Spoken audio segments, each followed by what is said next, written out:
Hello sewing buddies, Javiria here, and today I'm teaching you how to sew this super cute purse. Super adorable, right? It is so cute and it's perfect to store coins or lipsticks or any small cute little stuff. So this is going to be a very general tutorial. You don't really need to have the exact frame size or frame shape. I'm going to show you how to make your own template, and then we're going to sew this using your own template. So if you always wanted a coin purse with a frame like this, come and join me for this awesome tutorial.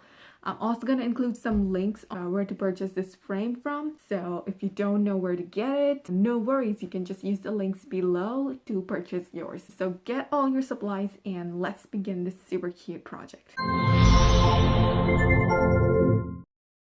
So for this tutorial, you would be needing your metal frame. You can have any kind of metal frame. It could be bigger or smaller, rectangular, whatever is available to you. I'm going to show you how to make a purse for literally any frame. Then you would need exterior fabric, lining fabric, some fusible fleece, which looks like this. If you haven't ever sewn with fusible fleece, I'm just gonna post a link to a fusible fleece on Amazon. Just order it and get it, and you would know what fusible fleece feels and looks like.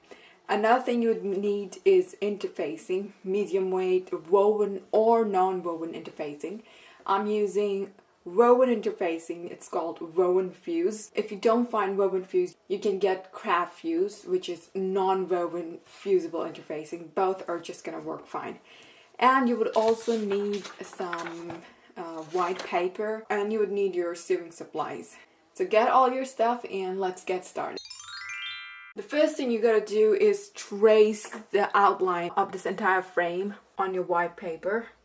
So use your pencil to do that. You need to trace the outer edge only, and you gotta stop right here. So don't go below this point. Just stop till here and draw another line 90 degrees to where you stopped.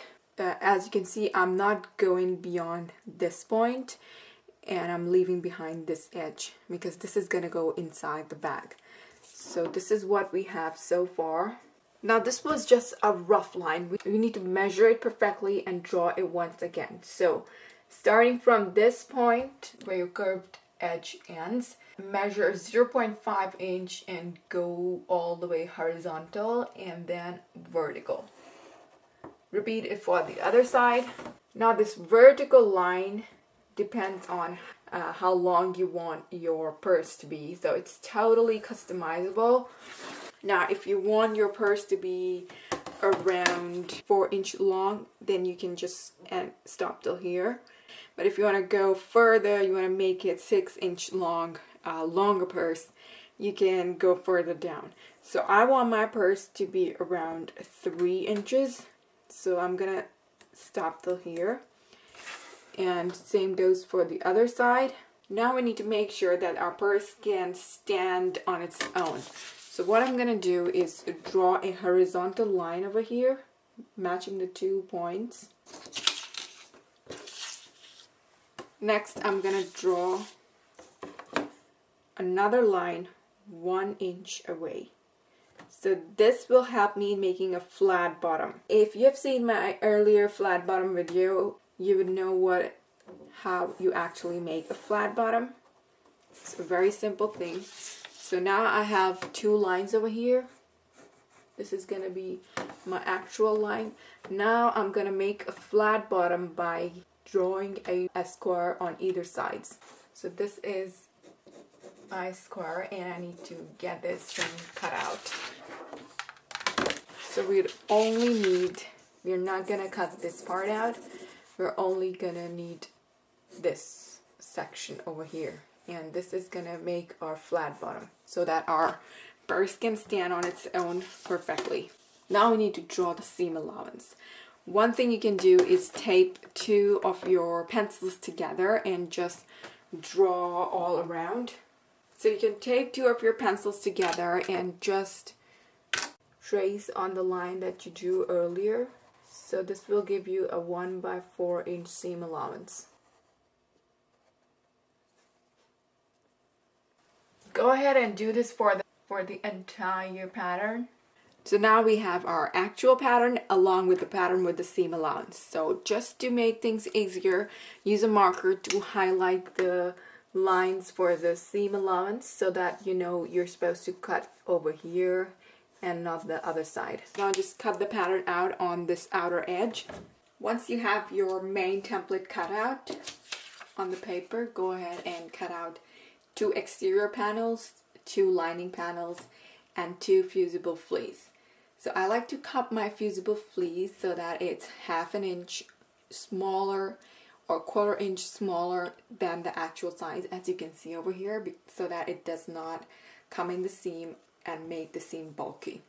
Also, don't forget to cut out fusible medium weight interfacing. I already have mine fused over here. Once you have cut everything out, go ahead and fuse the fusible fleece on the wrong side of your lining panels. Now sew along the sides and bottom edges of both the exterior as well as the lining, but in the lining leave around a 2-inch gap or 1-inch gap at the bottom to turn the right side out. Only sew along the sides and bottom edges. Leave the top edge and this side as it is. And use a 1/4 inch seam allowance because that's what we left at the beginning. Once you're done sewing the sides, open up the piece and bring the two edges of the sides together and make sure that the seams are perfectly aligned like this, and just top stitch on this side. And then just sew along this edge and repeat the same for the other edge over here. And you're going to do the same thing on the lining as well. So this is what you should have by now, the exterior and the lining. And there should be a hole in your lining, as you can see over here. Now what we got to do is turn the exterior right side out and place it inside the lining, matching all the top raw edges. I love how cute and small this project is. It's gonna turn out to be so adorable. Just match all the raw edges, and once you're done, sew all around here. Go all the way along the sides and the front as well as the back. And when you're aligning the 2 raw edges together, you can also make sure that you match the side seams and pin them in place. Now you can go to your machine and sew all around these edges as well as the sides. And don't forget to use a seam allowance of 1/4 inch. Make sure that you're only sewing 2 layers together and not multiple layers. Use a small stitch length because this is a curved edge.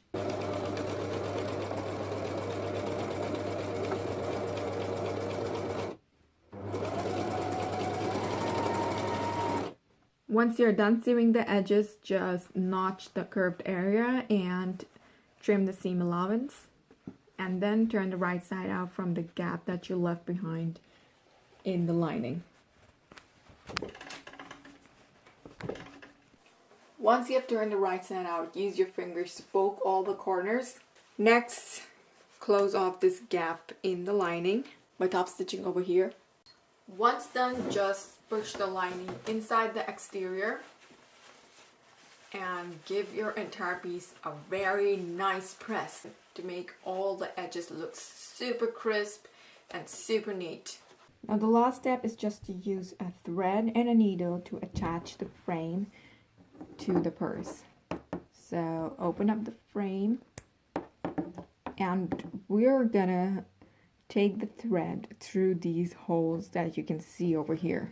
When starting out, if you're having too much difficulty in sewing the frame to your purse, what you can do first is just base the frame roughly to the purse. So use a thread that you can easily spot, and I'm just going around this whole thing, as you can see.